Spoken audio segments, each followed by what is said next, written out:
Fausto Espotón, Dante Sica, dos economistas que a lo largo del año consultamos y predijeron lo que se cumplió. ¿Cómo les va? ¿Qué tal? Muy bien. Bueno, ¿cómo termina el año, no? ¿La renuncia de Prat-Gay sorprende? Quizás en los últimos tiempos, cuando uno miraba el acontecer de ciertos hechos, lo que fue inclusive la negociación en ganancias, en lo cual la participación del ministro de Hacienda y Finanzas fue casi nula, creo que de alguna manera se estaba adelantando, ya había una cierta gestualidad en el propio gobierno, de alguna manera se estaba previendo. Quizás fue sorpresivo, porque todos esperábamos que quizás pase el verano y se diera más con el cierre del blanqueo, pero la verdad que fue sorpresivo que se haga en esta semana. ¿Qué significan Duhovne y Caputo para adelante? Yo lo que creo es que el gobierno lo que está haciendo es dándole énfasis al tema fiscal. Hasta ahora, si uno mira qué es lo que hizo el Ministerio de Economía este año, básicamente se centró en los dos problemas, o los tres, que eran los problemas que teníamos a fin del año pasado, que eran el cepo cambiario, el acuerdo con los holdouts, y un poco fue el tema del blanqueo. Esos fueron los temas claves fiscales de este año. Ahora, lo que pasó sobre todo a partir de que gana Trump en Estados Unidos, es que las tasas de interés empezaron a subir. Los emergentes no pudieron colocar deuda, no hubo colocaciones de deuda de los emergentes en ninguna parte del mundo, y los inversores que vienen a comprar los bonos empezaron a preguntar por las cuentas públicas, empezaron a preguntarle a Macri, cada vez que se juntaban, le decían, ¿y el déficit fiscal qué vamos a hacer? Entonces, claramente cambió el escenario del cepo y los holdouts a arreglar las cuentas públicas, requirió que el gobierno pusiera énfasis, esto es un cambio de énfasis, en el tema fiscal. Y ahí se separa el área de Hacienda. El temor, la gente lo escucha, las cosas técnicas puede que las entienda un poco más, un poco menos, pero obviamente el gobierno termina con 32% de pobreza, aumento del desempleo y demás, y el temor es, bueno, ¿ese ajuste va a ser más desempleo? No, yo creo que lo que se va, primero hay que pensar que hay un presupuesto aprobado para el año que viene que dice que el déficit fiscal tiene que ser menor al de este año. Quizás la tarea más grande que enfrente el nuevo ministro de Hacienda, Nicolás Duhovne, es hacer que esa norma se cumpla y es, como se llama, peinar, digamos, y mirar todas las cuentas para evitar gastos superfluos. Claramente lo que uno está viendo es que todo lo que tiene que ver con la inversión social, quizás todas esas transferencias que el gobierno realiza para los sectores medios y medios bajos para mantener el consumo, se van a mantener como el impacto de la obra pública máximo en un año electoral. Lo que creo que el gobierno va a poner una mirada que quizás no pudo hacer este año, por lo que recién comentaba Fausto, en términos de mirar dónde hay superposición de programas y dónde hay gastos que de alguna manera son innecesarios. Por eso también el año que viene, desde el punto de vista político, va a ser un año atípico para nosotros, porque va a ser un año de ciclo político de elecciones, donde el gobierno necesariamente va a tener que seguir aumentando o corrigiendo el tema tarifario para poder cumplir con la pauta fiscal. Desde el punto de vista técnico, la inflación técnicamente está controlada, digo porque en la microeconomía a mucha gente todavía la inflación le pesa mucho, los alimentos aumentan, digamos, de una manera muy fuerte, ¿no?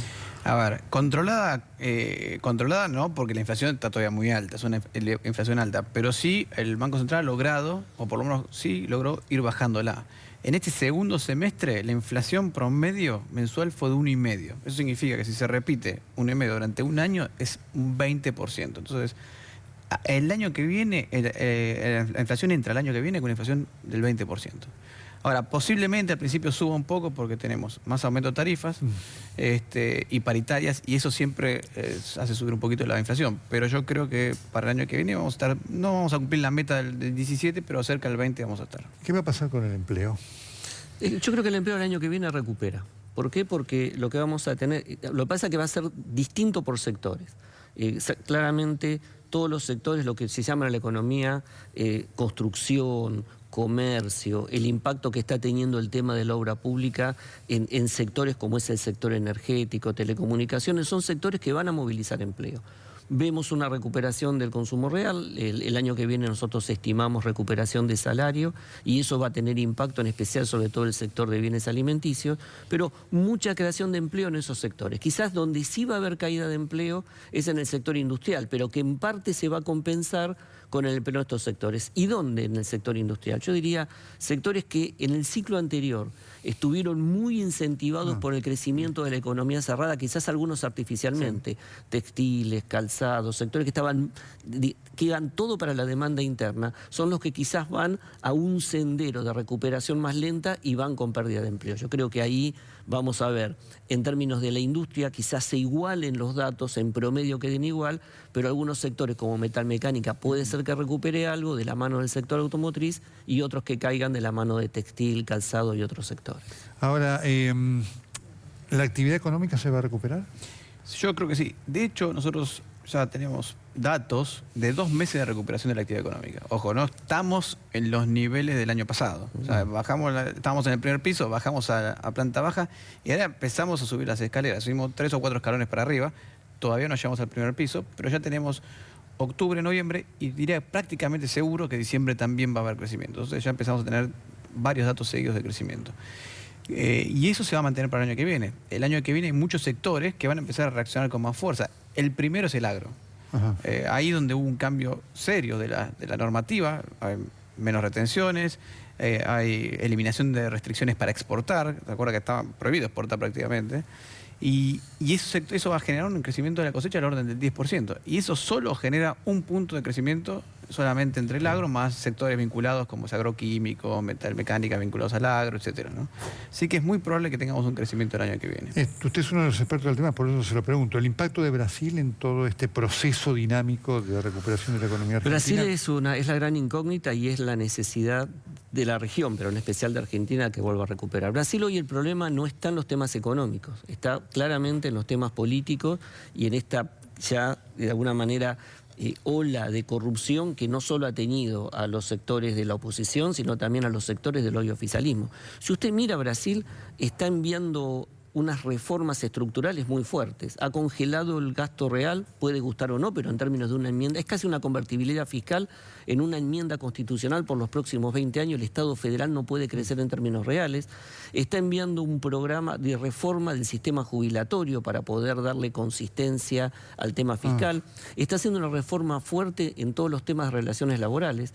Sin embargo, esto que puede generar y despertar confianza en los inversores, confianza para poder recuperar la economía, se ve opacado porque todos los días usted abre el diario a la mañana y sale una denuncia de corrupción, claro, pero que ya no solo golpea quizás a Lula o a los del PT, sino que está golpeando al actual presidente. Entonces pone en duda que quizás Temer, en los últimos meses, que parecía un poco más reforzado por lo que fue la elección de octubre, donde la alianza de gobierno se vio reforzada en el proceso eleccionario, quizás pueda tener problemas para terminar el mandato. Así que lo que estamos viendo es que quizás el año que viene lo mejor que podría pasar es que crezca cero.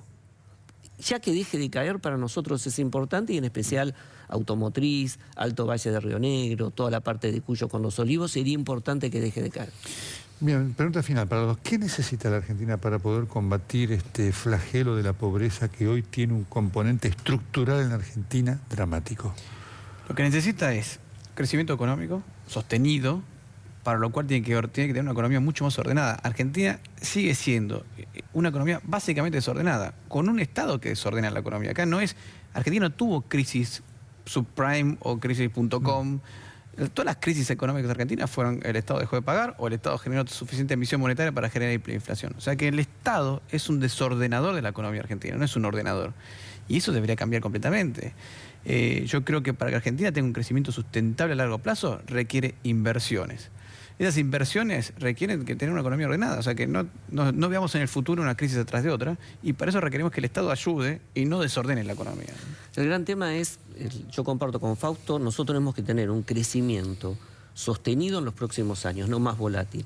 Y para eso tenemos un desafío, no solo ordenar la macro, sino hacer reformas estructurales que nos permitan salir de este pozo de falta de competitividad que tiene la economía argentina. Necesitamos inversión porque tenemos que mejorar la productividad, pero tenemos que hacer reformas estructurales, no solo en términos de mejores caminos, mejores puertos, darle más eficiencia a las infraestructuras físicas, sino tenemos que hacer cambios regulatorios que nos permitan poder ser competitivos, porque tenemos mucho potencial, tenemos recursos que son importantes, tenemos una base de conocimiento en nuestros recursos humanos en la industria importante, pero si no logramos superar este bajón de competitividad, nos va a ser difícil que podamos tener un crecimiento sostenido. Sí, que muchas gracias. De nada, No, al contrario. Una acotación final, porque por supuesto mi capital es la franqueza, ¿no? Ojalá a Nicolás Duhovne les vaya muy bien en esta tarea de reordenar el Estado para que sea más eficaz y demás. Sin embargo, debo decir, una de las cosas que Duhovne criticó fue el crecimiento del personal del Estado, de lo que ocurrió en los años del kirchnerismo. Nos enteramos que él también formaba parte del Estado como personal temporario del Congreso, por lo cual cobraba 32.000 pesos. ¿Cómo pararse entonces con semejante contradicción frente a aquel que a lo mejor ganando 7.000 pesos no sabe si el mes que viene tiene trabajo? Ya venimos con Luis Brandoni. Y al despertar cada amanecer, yo soy